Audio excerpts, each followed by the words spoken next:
hello, this is Shweta. Welcome to my classes. Today we will be dealing with covalent bonding. Let us understand what is covalent bonding. So first you should know that covalent bonding is a type of a chemical bond which is formed between two non-metals. Okay, so it is formed between two non-metal atoms. Okay, two non-metal atoms or in between two same non-metal. Okay, different of same non-metal. For example, you can take hydrogen, H2 molecule, or else like hydrogen fluoride. So here hydrogen is a non-metal. Two non-metal hydrogen will combine to form a covalent bond, and even the covalent bond between hydrogen and fluorine, these both are non-metals. So there also the bond is nothing but your covalent bond. So covalent bond, how it is formed? It is formed by sharing of electrons. How it is formed? You should know that it is formed by sharing of electrons between the atoms. Clear? So now we will study how that bond formation takes place. So you know hydrogen fluoride. So we will consider HF. So what is hydrogen? Hydrogen is having one valence electron, isn't it? So the sharing of electron, which electrons these are?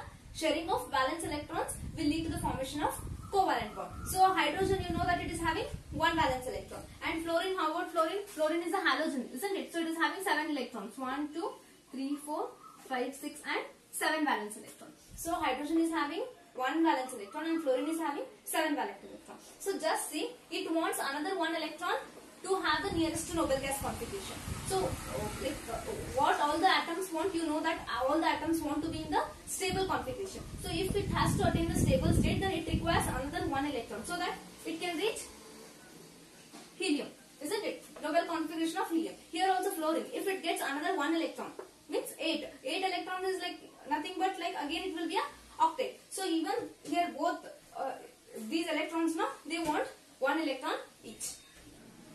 So here what happens? This hydrogen and fluorine both will share the electrons. So that time what will happen? Your H and this fluorine will have like this. So it will get 8 electrons and it will have 2 electrons. So that time what happens? These 2 electrons are there, but they are replaced by a bond. That is nothing but bond like this. This bond itself is referred as a covalent bond. So how this covalent bond is formed? This covalent bond is formed by sharing of the valence electrons between the atoms. Like this your covalent bond formation takes place. Sometimes what happens? Two atoms share more than 2 electrons. If this sharing of electrons is more than 2 atoms, like more than 2 atoms. Till now, like only 1 atom they were sharing, isn't it? Hydrogen also shared 1 electron, fluorine also shared 1 electron. But sharing of electrons is like more than 2 atoms. That time what happens? It might result in the double bonds or triple bonds. It might result in the double bond or triple bond. That is covalent bond only. 2 or 3 covalent bonds are formed. Let us study this with an example. We will take the example of carbon dioxide. So first we will take carbon. You know that carbon has a 4 valence electron, and oxygen we will take. Oxygen has a 6 valence electrons. Clear? So I write 1 here and 1 here. So here also I take oxygen as 6 valence electrons. Now what happens? See here, this oxygen, here I have written like 6 I have written, here also 6. So and carbon is having 4. So how much electrons does oxygen require? Oxygen requires 2. Here 1 and here 1 to fulfill the octet. Here carbon requires 4 electrons. So oxygen is requiring 2 electrons to get stabilized, and your carbon is requiring 4 electrons to get stabilized. So what they does, they try to share the electrons with each other. How they share? So that these both will move to this and these both will move to this. So how the bond formation takes place is that, so it will be like this. Now your oxygen will be here. So take oxygen bonds here. So remaining 2 will be with like this, and here also your oxygen will give 2 and your 2 will be like this. Clear? Like this your sharing of electron takes place. So now what these indicate? So as you know that this 2 electrons indicate the 1 bond, isn't it? So double bond formation will take place between your carbon and oxygen. So like this oxygen will get 2 electrons and your carbon also will get 4 electrons. Like this what happens? Your covalent bond is formed between sharing of electrons. So consider this example. So hydrogen is having 1 valence electron, and this another hydrogen like atom if I take, it has having 1 electron. So what they want to get stabilized means they'll come closer to each other, sharing the electrons. What will happen? Your hydrogen bond formation will take place. So this is the hydrogen bond. You will have this hydrogen bond and you will have the H2 molecule. So here what happens, when these electrons are shared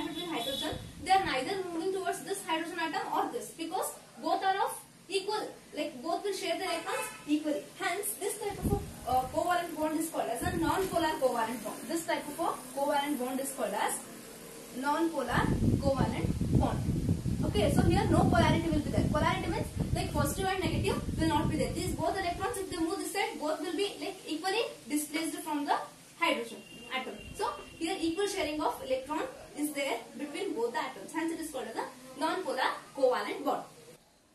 So here another example, again oxygen is having 6 electrons and hydrogen is having 1 electron each. So here which formation takes place? Here water molecule formation takes place. This electron 1 will be shared and it forms like this.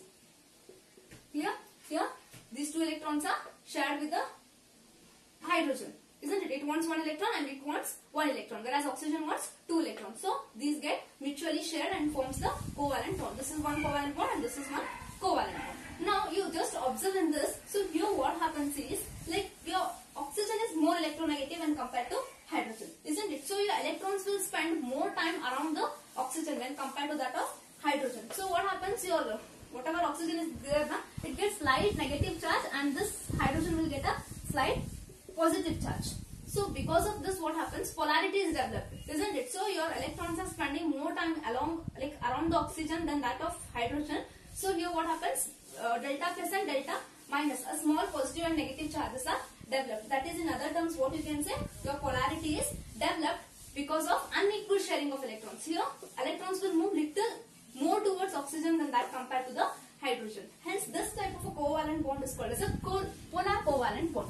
This type of a covalent bond is called as a polar covalent bond, where polarity is developed because of unequal sharing of electrons, because electrons are little more displaced towards oxygen than that of hydrogen. This is